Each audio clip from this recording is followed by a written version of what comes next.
अब देख लो आप, दिन में सतनाम जिनको प्राप्त है, कम से कम 1000, 500, 2000 मंत्र तो डेली करते हो, चाहे कितने बिजी हैं, चलते फिरते बस में बैठ के खाते पीते। परमात्मा ने बेरा है कि काल पीछा छोड़े को ना, और ना इसने भक्ति की फुर्सत दे, फंसा सा दिया। तो परमात्मा ने ऐसी विधि बता दी कि नाम उठत नाम बैठत नाम सोत जागबे, नाम खाते नाम पीते नाम से लागबे। हमने देखा हमारे खेतों में जो हल जोड़ा करते थे हाली, कुछ तो हमारे मतलब हम उम्र थे, कुछ बड़े थे, तो तकरीबन हमने देखे वो क्या क्या करते, हल जोत रहे हैं और रागनी गा रहे हैं उसका पीछे पीछे है, कोई फिल्मी गाना गाता गाता अपना काम करा। परमात्मा के अब हम वही परिश्रम करते करते कहता आरती कर ले, रमैणी कर ले, और बातें मंत्र श्रवण करे राम नाम का, ना परमात्मा की महिमा के शब्द गान लग जा, तो वो उसके द्वारा बीजा हुआ अन्न भी परमात्मा के मंत्रित हो जाता है उस वाणी से, और फिर वो उस अन्न को कोई खावेगा उसका भी उदाहरण लग जाएगा। इब गावा रागनिर पीवा बीड़ी, और फिर बीज बोए रत राग, उसका क्या असर होगा फिर उस बीज से, सारे नशेड़ी हो गए उसी तरीके से। तो ऐसे ही हमने इस समाज को बदलना है, इस प्रोसीजर को चेंज करना है। किसान मजदूर मजदूरी कर रहा है, अपना सिमरण करे, और सिमरण तो मन हट जाता, फिर अपना भगवान की 2-4 जो भी वाणी याद आ वह गान लाग जा, फिर उस वाणी तो छिक ले, तो फिर सिमरण पर ला दे, फिर रमैणी करने लाग जा, फिर शाम की आरती कर ले, चाहे काम करते करते मजदूरी करते करते आरती कर ले, रोटी पोते पोते कर ले, बर्तन साफ करते करते कर लो, क्योंकि वो तो आत्मा से करनी होती है। तो ऐसे जो कमाई कर ली और फिर मार्ग से भ्रष्ट हो गया, तो वो क्या होगा। अब ब्रह्म जैसे श्वास के सिमरण की कितनी कमाई, फिर एक ओम नाम के मंत्र की कितनी कमाई हो जाएगी जो सतनाम के अंदर है। तो उस ओम नाम की कमाई जो जिसकी अत्यधिक है और रह गया यही काल के जाल में, तो काल उनको सिलेक्ट कर लेता है। उनको इसने एक ब्रह्मांड में नकली कंस्ट्रक्शन करवा रखी है, नकली सतलोक, नकली अलखलोक, नकली अगम और नकली अनामी लोक, उनमें रखता है। ये बोली बूझ वानो समझाओ आगे सतलोक, और फिर उन्हीं में से सिलेक्ट करके ब्रह्मा विष्णु महेश की पदवी पर रख लेता है। और जो दूसरे मंत्र का है उसी के आधार वो कमाई फिर उनको वो तो ब्रह्मलोक में खत्म करवा दी ओम आड़ी तय, और फिर उसको उस जो दूसरा मंत्र है जो हमने आगे चलकर ऋण देना था उस पर ब्रह्म के लोक से पार करने के लिए, उस सतनाम के दूसरे मंत्र की कमाई से ब्रह्मा विष्णु महेश और ऊंचे ऊंचे धर्मराज आदि की पदवी दे देता है।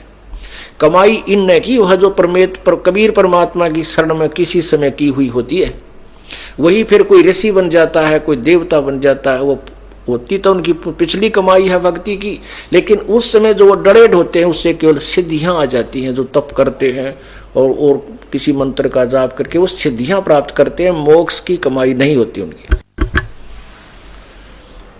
तो इस प्रकार ये काल का भयंकर जाल है।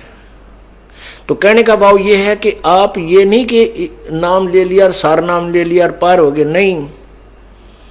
अब तो आप भगत बने हो, अंतिम श्वास तक प्रभु के चरणों में गिरे रहना पड़ेगा, पड़ा रहना होगा।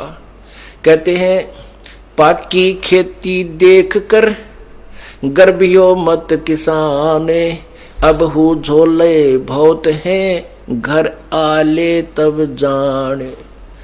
कहते हैं फसल पक रही है जैसी वर्तमान में, और कहते किसान को कहता अब अभिमान मत करना, अब इतना बेरा कितनी गर्द फड़ शेष रहती हैं, कोई ओले पड़ जा, आंधी आ जा, वर्षा घनी हो जा। कहते तेरे घर आले जब अपनी मानिए अभी तेरी नहीं है। ऐसे ही कहते तूने सोचा मैंने सार नाम मिल गया, मैं भक्ति कर रहा हूं, कहते अभिमान मत कर लेना, अभी तक काल के बहुत ज्यादा जोके शेष हैं, सतलोक पहुंच ले जब पीछा छूटा मानिए, ये तब तक मालिक के चरणों में पड़ा गिरा ही रहना। द्वार धनी के पड़ा रहे, धक्के धनी के खावे, 100 काल जकजोल ही पर द्वार छोड़ ना जावे। राम नाम रटते रहो, राम नाम रटते रहो, जब तक घट में प्राणी, कब हो तो दीन दयाल के भनक पड़ेगी कान। के अंतिम श्वास तक नाम जपता रहे और कदे तो दीन दयाल के भनक पड़ेगी कान। और जब वो प्रसन्न होगा 1 सेकंड में आपको सतलोक बैठा देगा। 1 सेकंड के अंदर ऊपर पाओगे तुम, काल में पता भी ना चले कौन से रास्ते गया। ये उनके लिए व्यवस्था होगी जो अंतिम श्वास तक परमेश्वर की शरण में इस दास के माध्यम से लगे रहेंगे। गीता जी अध्याय नंबर 8 के श्लोक 13 में स्पष्ट किया है कि ओम इति एक अक्षरम, ओम इति एक अक्षरम माम व्यवहारन ब्रह्म अनुसमरण। माम ब्रह्म, मुझ ब्रह्म का तो ये एक ओम मंत्र है, केवल ये एक ओम अक्षर है। उच्चारण करके सुमरण करने का यह पर्याति तजन देहम सयाति परमाम गतिम, जो अंतिम सांस तक प्राण त्यागने तक इसका सिमरण करता है वो परम गति को प्राप्त होता है। काल कहता वो मेरे वाली परम गति को प्राप्त होता है। यही परमात्मा कहते हैं द्वार धरणी के पड़ा रहे। गीता जी अध्याय नंबर 8 के श्लोक नंबर 7 और 5 में गीता ज्ञानदाता कहता है कि मेरी भक्ति कर तो मेरी शरण में रहेगा। ये नियम है। फिर ये नियम है कि उस भगवान की भक्ति करेगा, परम जीव पुरुष परमेश्वर की, उस पूर्ण ब्रह्म की तत्वदर्शी संत से लेकर के, तो उसकी शरण में उस भक्ति के कारण ही वहां जाएगा। उस भक्ति बल से वहां जाएगा, यानी उस परमात्मा उस कमाई के कारण ही तो सतलोक उसके पास जाएगा।